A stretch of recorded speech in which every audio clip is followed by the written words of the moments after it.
Hello, I'm Monidippa Ghosh and welcome to my channel Learn Easy with MG.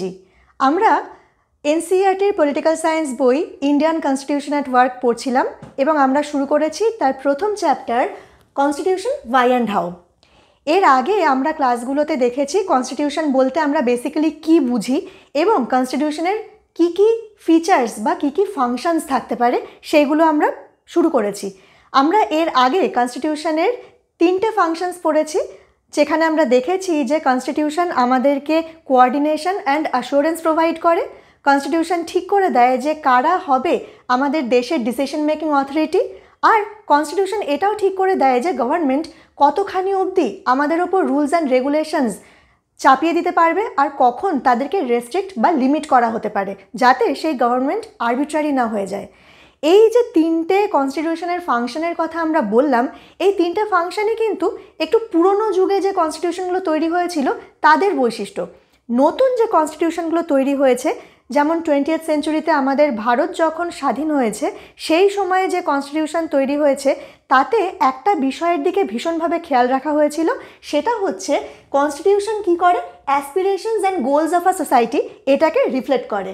Actually a constitution reflects a society.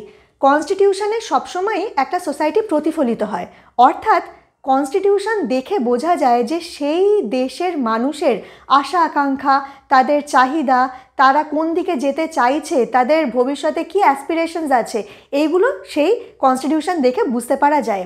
এই ব্যাপারে কিন্তু আমাদের দেশে কনস্টিটিউশনে যথেষ্ট গুরুত্ব দেওয়া হয়েছিল এবং এই গুরুত্ব দেওয়া হয়েছিল বলেই ফান্ডামেন্টাল রাইটসের মাধ্যমে শুধু যে কনস্টিটিউশনকে রেস্ট্রিক্ট করা হয়েছে বা শুধু যে তাদেরকে লিমিট করা হয়েছে যে তুমি সিটিজেনদের এই কাজ করতে দিতে বাধা দিতে পারো না, তাই নয়, তার সঙ্গে তাদেরকে কিছু বিশেষ ক্ষমতাও দেওয়া হয়েছে। তাদেরকে একটা এনাবলিং ফ্রেমওয়ার্ক তাদেরকে প্রোভাইড করা হয়েছে, যাতে সে কিনা এমন কিছু বিশেষ ক্ষমতা, এমন কিছু বিশেষ পাওয়ার গভর্নমেন্টের হাতে তুলে দিতে পারে, যাতে আমাদের সোসাইটিতে কিছু পজিটিভ চেঞ্জেস আসে। Provision for enabling framework for the government to do certain positive things. সোসাইটিতে যদি পজিটিভ চেঞ্জেস আনতে হয় তাহলে পজিটিভ থিংস তো করতেই হবে। আর এই যে প্রভিশন ফর এনাবলিং ফ্রেমওয়ার্ক, এই এনাবলিং ফ্রেমওয়ার্কটা গভর্নমেন্টকে একটা স্কোপ অথবা অপরচুনিটি দেয়। কিসের স্কোপ অথবা অপরচুনিটি? এটা আমাদের কান্ট্রির হাতে বা আমাদের গভর্নমেন্টের হাতে আরও বলা ভালো, একটা অপরচুনিটি তুলে দেয় কেমন করে সে আমাদের দেশকে একটা ওয়েলফেয়ারিস্ট স্টেট হিসেবে প্রজেক্ট করবে বা কেমন করে তার সিটিজেনদের আরও বেশি ভালো জীবনযাত্রা তাদেরকে প্রোভাইড করবে। তাহলে এই যে আমরা দেখছি এনাবলিং ফ্রেমওয়ার্ক, এটা আরও বেশি ইম্পর্টেন্ট কোন কোন সোসাইটির জন্য হয় জানো? যে সমস্ত সোসাইটিতে ডিপ রুটেড ইনইকুয়ালিটিস আছে। যেমন আমরা আমাদের দেশের দিকে যদি তাকাই তাহলে আমরা দেখেছি, আমরা জানি এটা, যে স্বাধীনতার অনেক আগে থেকেই কিন্তু আমাদের সোসাইটিতে অনেক রকম ইনইকুয়ালিটিস ছিল। সেটা হতে পারে কাস্টের বেসিসে, সেটা হতে পারে ল্যাঙ্গুয়েজের বেসিসে, সেটা হতে পারে ধর্মের বেসিসে। যে সমস্ত দেশে এই রকম ডিপ রুটেড ইনইকুয়ালিটিসগুলো খুব বেশি মাত্রায় থাকে, সেখানে কিন্তু সেই সোসাইটির ইমপ্রুভমেন্টের জন্য, সেই সোসাইটির যাতে সোশ্যাল ইকোনমিক আরও বেশি আপলিফটমেন্ট হতে পারে, সেই জন্যই এনাবলিং ফ্রেমওয়ার্কটা রাখা অবশ্যই প্রয়োজন। যেমন আমাদের দেশে আমরা দেখেছি কাস্ট ডিসক্রিমিনেশন ভীষণভাবে ছিল, আবার সাউথ আফ্রিকায় রেশিয়াল ডিসক্রিমিনেশন প্রচণ্ডভাবে প্রচলিত ছিল। এই যে রেশিয়াল ডিসক্রিমিনেশন ছিল, এটা কিন্তু আমরা জানতাম কার মাধ্যমে? আমরা জানি মহাত্মা গান্ধী, আমাদের যিনি ফাদার অফ দ্য নেশন, তিনি ভীষণভাবে সাউথ আফ্রিকায় শুরু করেছিলেন এই রেশিয়াল ডিসক্রিমিনেশন বা কৃষ্ণাঙ্গদের ওপর, ব্ল্যাক পিপলদের ওপর যে অত্যাচার হয় সেই অত্যাচারটাকে যাতে বন্ধ করা যায়। তাহলে এই এনাবলিং ফ্রেমওয়ার্ক আমাদেরকে একটা স্কোপ বা অপরচুনিটি দেয়, যাতে আমাদের দেশের আরও বেশি উন্নতি হতে পারে, আমাদের সিটিজেনরা আরও বেশি এগিয়ে যেতে পারে। এবার এই যে এগিয়ে যাওয়ার পদ্ধতি, এই এগিয়ে যাওয়ার পদ্ধতিতে দুটো অপশান আমাদের কনস্টিটিউশন প্রোভাইড করে। একটা হচ্ছে ফান্ডামেন্টাল রাইটস আর আরেকটা হচ্ছে ডাইরেক্টিভ প্রিন্সিপালস। ফান্ডামেন্টাল রাইটস আমরা জানি কেমন করে আমাদেরকে বলে দেয়, যে কনস্টিটিউশনে লিখিত আছে যে কেমন কোন কোন রাইটসগুলো আমরা অ্যাকচুয়ালি পাওয়ার যোগ্য, এবং সেই রাইটসগুলো ফান্ডামেন্টাল, কারণ প্রথমত সেগুলো ছাড়া আমরা তো অ্যাজ আ পারফেক্ট সিটিজেন আমরা একটা উন্নত দেশে বসবাস করতে পারি না। আর 2 নম্বর হচ্ছে গভর্নমেন্ট কখনো এই ফান্ডামেন্টাল রাইটসগুলোকে ট্রেসপাস করতে পারে না, সে যত পাওয়ারফুল গভর্নমেন্টই হোক না কেন। এই রাইটসগুলো দিতে তারা বাধ্য থাকে, এবং যদি তারা না দিতে চায় তাহলে প্রত্যেক সিটিজেনের রাইট আছে যে তারা জুডিশিয়ারির কাছে কমপ্লেন করতে পারে, এবং জুডিশিয়ারি সেক্ষেত্রে গভর্নমেন্টকে বাধ্য করতে পারে এই ফান্ডামেন্টাল রাইটসগুলো আমাদেরকে দেওয়ার জন্য। আর তারপরে আসে directive principles of state policy. Directive principles of state policy আর ফান্ডামেন্টাল রাইটসের মধ্যে পার্থক্য কি? ফান্ডামেন্টাল রাইটস যেমন খুব জোরালোভাবে গভর্নমেন্টকে বলে দেয় যে এই কাজগুলো তোমাকে করতেই হবে, অন্যথায় জুডিশিয়ারি তোমাকে বাধ্য করবে। কিন্তু directive principles of state policy এগুলো একটা পজিটিভ আউটলুকের কাজ করে। একটা স্টেটের সামনে বেশ কিছু একটা প্রিন্সিপাল তৈরি করে দেওয়া হয় যে সেই দিকে এগোলে একটা পথ নির্দেশ, আসলে এটা আমাদের একটা ডাইরেকশান দেয় যে কোন দিকে এগোলে আমাদের দেশ আরও বেশি উন্নত হতে পারবে, আমাদের দেশে ডিসক্রিমিনেশন আরও কমানো যাবে, কেমন করে আমাদের যারা সিটিজেন আছে তাদের লাইফস্টাইলের মান আরও উন্নত হতে পারবে, তাদের মধ্যে কেমন করে আরও বেশি করে শিক্ষার প্রসার ঘটতে পারবে। এইগুলো কিন্তু আমরা ডাইরেক্টিভ প্রিন্সিপালস অফ স্টেট পলিসির মাধ্যমে অ্যাপ্লাই করতে পারি, এবং সেটাও বলা থাকে আমাদের কনস্টিটিউশনের মাধ্যমেই। যেমন সাউথ আফ্রিকায় আমরা দেখেছি, সাউথ আফ্রিকান কনস্টিটিউশনে বিশেষ করে বলে দেওয়া হয়েছে কনজারভেশন অফ নেচারের কথা।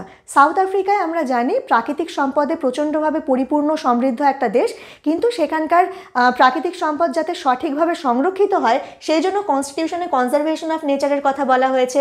প্রোটেকশন অ্যাগেনস্ট আনফেয়ার ডিসক্রিমিনেশন, যাতে রঙের ভিত্তিতে বা কাস্টের ভিত্তিতে মানুষে মানুষে পার্থক্য না করা হয় সেই জন্য প্রোটেকশন অ্যাগেনস্ট আনফেয়ার ডিসক্রিমিনেশনের কথা বলা হয়েছে। তার সঙ্গে বলা হয়েছে হেলথ কেয়ারের কথা, যাতে মানুষের সুস্বাস্থ্য নিশ্চিত করা যায়, আর বলা হয়েছে অ্যাডিকুয়েট হাউজিং ফ্যাসিলিটির কথা। ঠিক একই রকমভাবে ইন্দোনেশিয়ার যে কনস্টিটিউশন আমরা দেখতে পাই সেই কনস্টিটিউশনে আছে ন্যাশনাল এডুকেশন সিস্টেমের কথা। একটা দেশের নাগরিকরা যদি সঠিকভাবে শিক্ষিত না হয় তাহলে সেই দেশ কিন্তু কখনোই উন্নত হতে পারবে না। তাই এখানে এডুকেশন সিস্টেমকে যথেষ্ট গুরুত্ব দেওয়া হয়েছে। আর বলা হয়েছে যে look after poor and destitute children, যে সমস্ত শিশুরা অভাবী, যারা গরিব, যারা অনাথ, তাদের যাতে যথাযথ প্রতিপালনের ব্যবস্থা করা হয় সেটাও কিন্তু কনস্টিটিউশনই দেখবে। এইভাবে আমরা দেখছি যে একটা কনস্টিটিউশন কি করে, aspirations and goals of the society সেটাকে প্রকাশ করে, এবং কনস্টিটিউশনের মাধ্যমেই কিন্তু কোনো একটা দেশের নাগরিকদের যে ক্যারেক্টার সেইটা প্রতিফলিত হয়। তাহলে এই গেল আমাদের ফোর্থ কাজ কনস্টিটিউশনের, aspirations and goals of a society সেটাকে এক্সপ্রেস করা। লাস্ট কনস্টিটিউশনের যে কাজ আমরা পড়ব সেটা হচ্ছে constitution expresses fundamental identity of a person. Fundamental আইডেন্টিটিটা কী জিনিস? ফান্ডামেন্টাল আইডেন্টিটি মানে হচ্ছে, একটু যদি ভেবে দেখি আমরা দেখব আমাদের প্রত্যেকেরই একটা আইডেন্টিটি আছে। তো যেমন আমরা আমাদের আইডেন্টিটি আমাদের নামের মাধ্যমে প্রকাশ করি, আমাদের কাজের মাধ্যমে প্রকাশ করি, সেই রকম ফান্ডামেন্টাল আইডেন্টিটি হচ্ছে এমন একটা আইডেন্টিটি যেটাকে কখনোই আমরা ট্রেসপাস করতে পারি না। যেমন যদি আমরা মনে করি যে কনস্টিটিউশন কি সেই দিকে চলে যাই তাহলে আমরা দেখব কনস্টিটিউশন হচ্ছে একটা basic set of rules and regulations. এই যে basic set of rules and regulations যেটা আমাদের বলে দেয় যে কোনো একটা দেশের সিটিজেন হিসেবে আমাদের কি কি কাজ করা উচিত আর কি কি কাজ করা উচিত নয়। এই রুলস অ্যান্ড রেগুলেশনসটা যখন আমরা আমাদের ওপর প্রয়োগ করা হয়, আমরা ইন্ডিভিজুয়াল আইডেন্টিটি থেকে আমরা কালেকটিভ আইডেন্টিটির দিকে চলে যাই। অর্থাৎ আমি কিন্তু এখানে বলবো না যে আমি অমুক জায়গায় থাকি অথবা অমুক এলাকায় থাকি, আমার নাম এটা, আমার বাবার নাম তাই। আমি যখন আমার আইডেন্টিটি দেব একটা কনস্টিটিউশনের বেসিসে, তখন আমার আইডেন্টিটি হবে আমার দেশের বা আমার ন্যাশনাল আইডেন্টিটি। এই ন্যাশনাল আইডেন্টিটিটা সবসময় একটা কালেকটিভ আইডেন্টিটি, এবং এই কালেকটিভ আইডেন্টিটি কে প্রোভাইড করে? কনস্টিটিউশন প্রোভাইড করে। এবার যখন আমরা ফান্ডামেন্টাল আইডেন্টিটির কথা বলবো, ফান্ডামেন্টাল আইডেন্টিটি হতে পারে তিন রকম। প্রথম যে আইডেন্টিটি হতে পারে সেটা হচ্ছে বেসিক পলিটিক্যাল আইডেন্টিটি। কেন এটা পলিটিক্যাল সেইটা আমাদের সবার আগে বুঝে নিতে হবে। পলিটিক্যাল এই কারণেই যে আমাদের দেশ যখন স্বাধীন হয়নি, অর্থাৎ যখন আমাদের নিজস্ব কোনো কনস্টিটিউশন ছিল না, তখন আমাদের বিভিন্ন রকম আইডেন্টিটি ছিল। আমি বাঙালি, কিংবা আমি হিন্দু, কিংবা আমি বাংলা ভাষায় কথা বলি, এরকম বিভিন্ন ধরনের, কিংবা কারোর caste based identity, creed based identity, এগুলো দিয়ে আমরা বিভিন্নভাবে বিভক্ত ছিলাম। কিন্তু যে মোমেন্টে আমরা নিজেদের কনস্টিটিউশনটাকে অ্যাকসেপ্ট করে নিলাম, আমরা দেখে নিলাম যে এই কনস্টিটিউশনে আমাদের বলা হয়েছে কি কি কাজ করতে হবে এবং কি কি করতে হবে না, এবং আমরা সেটাকে মান্যতা দিলাম, তখনই কিন্তু আমরা পরিচিত হয়ে গেলাম শুধুমাত্র ইন্ডিয়ান হিসেবে, তখন আমাদের যে নিজস্ব আইডেন্টিটি সেই আইডেন্টিটিগুলো আর খুব একটা চালু থাকলো না বা খুব একটা লাগু থাকলো না। এটাই হচ্ছে আমাদের বেসিক পলিটিক্যাল আইডেন্টিটি। তারপর আসে আমাদের মরাল আইডেন্টিটি। মরাল আইডেন্টিটি কাকে বলে? আমাদের প্রত্যেকেরই না কিছু কিছু মরালিটি থাকে, এবং সেই মরালিটি কিসের মাধ্যমে গঠিত হয়? গঠিত হয় আমাদের পরিবারের থেকে, গঠিত হয় আমাদের সমাজের থেকে, কিংবা অনেক সময় আমাদের যে রিলিজিয়ান তারাও কিন্তু আমাদের মরাল আইডেন্টিটি গঠনে সাহায্য করে, তাই না? যেমন বিভিন্ন ধর্মে, প্রত্যেকটা ধর্মেই কিন্তু অনেক ভালো ভালো কথা বলা থাকে, যে কারোর কোনো ক্ষতি করো না, অথবা সত্যি কথা বলো, অথবা দয়া দেখাও, করুণা দেখাও। এই যে জিনিসগুলো, এগুলো আমাদের মরাল আইডেন্টিটি তৈরি করে। কিন্তু শুধুমাত্র যে ওই জিনিসগুলোই আমাদের মরালিটি তৈরি করে তা নয়। যখন আমি কনস্টিটিউশনকে অ্যাকসেপ্ট করে নিচ্ছি, সেই কনস্টিটিউশনে যে fundamental rights, fundamental duties, directive principles, অর্থাৎ কী করা উচিত কী করা উচিত না, এগুলো যখন আমাদের এক একটা লিস্ট ওয়াইজ মেনশন করে দেওয়া হচ্ছে, সেইগুলোও কিন্তু আমাদের মরাল আইডেন্টিটি তৈরি করে। অর্থাৎ আমাদের মরালিটি কিভাবে তৈরি হবে সেটা অনেকখানি কনস্টিটিউশনের ওপর ডিপেন্ড করে। আর লাস্ট আমাদের যে আইডেন্টিটির কথা আমরা আজকে জানবো সেটা হচ্ছে আমাদের ন্যাশনাল আইডেন্টিটি। ন্যাশনাল আইডেন্টিটি বলতে আমরা কি বুঝি? ন্যাশনাল আইডেন্টিটি বলতে বুঝি প্রত্যেকটা দেশের মধ্যেই বিভিন্ন রকম সমতা, বিভিন্ন রকম সিমিলারিটি যেমন থাকে, তেমনি বিভিন্ন রকম পার্থক্যও থাকে। সিমিলারিটি কিসের বেসিসে থাকে? আমরা জানি এখন যত দেশ আছে তারা সবাই কিন্তু নিজেকে একরকমভাবে ডেমোক্রেটিক কান্ট্রি হিসেবে প্রজেক্ট করতে চায়, তারা সকলেই নিজেকে ওয়েলফেয়ারিস্ট কান্ট্রি হিসেবে প্রজেক্ট করতে চায়। এই ব্যাপারে কিন্তু কোনো দেশের সঙ্গে কোনো দেশের কোনো বিরোধ দেখা যায় না। কেউ বলে না যে আমি ওয়েলফেয়ারিস্ট নই বা আমি ডেমোক্রেটিক কান্ট্রি নই। সবাই এই একটা বিষয়ে একমত যে আমাদের এই ইথোসগুলো মেনে চলতে হবে। কিন্তু প্রত্যেকটা দেশের হিস্টোরিক্যাল ব্যাকগ্রাউন্ড আলাদা, প্রত্যেকটা দেশের হিস্ট্রি অফ স্ট্রাগলস আলাদা, কেমন করে তারা ইন্ডিপেন্ডেন্স পেয়েছে, তারা কোন ধরনের সংস্কৃতি, কালচার, কৃষ্টির মধ্যে দিয়ে এতটা পথ পেরিয়ে এসেছে, সেইগুলোর ওপর ডিপেন্ড করে প্রত্যেকটা দেশের একটা ইউনিক আইডেন্টিটি থাকে। এই যে ইউনিক আইডেন্টিটি, সেটা আমার দেশের ক্ষেত্রে একরকম, সেটা অন্য আর একটা দেশের ক্ষেত্রে কিন্তু আর এক রকম। যেমন আমরা যদি জার্মানির কথা দেখি, জার্মানিতে আমরা দেখি যে এথনিসিটির ওপর খুব গুরুত্ব দেওয়া হয়। অর্থাৎ জার্মান এথনিক যে সমস্ত পরিচয়, সেই পরিচয় ওই দেশের কনস্টিটিউশনে ভীষণ রকম গুরুত্ব পেয়েছে। আমাদের কনস্টিটিউশনে কিন্তু এথনিসিটির ওপর খুব বেশি গুরুত্ব দেওয়া হয়নি। কেন দেওয়া হয়নি? দেওয়া হয়নি এই কারণেই, কারণ আমাদের দেশে এত রকম ভাষা, এত রকম ধর্ম, জাতি, সব কিছুর এত বেশি বিভিন্নতা আছে যে আমাদের দেশে এথনিসিটিকে এত বেশি গুরুত্ব দেওয়া কনস্টিটিউশনে কখনোই সম্ভব না।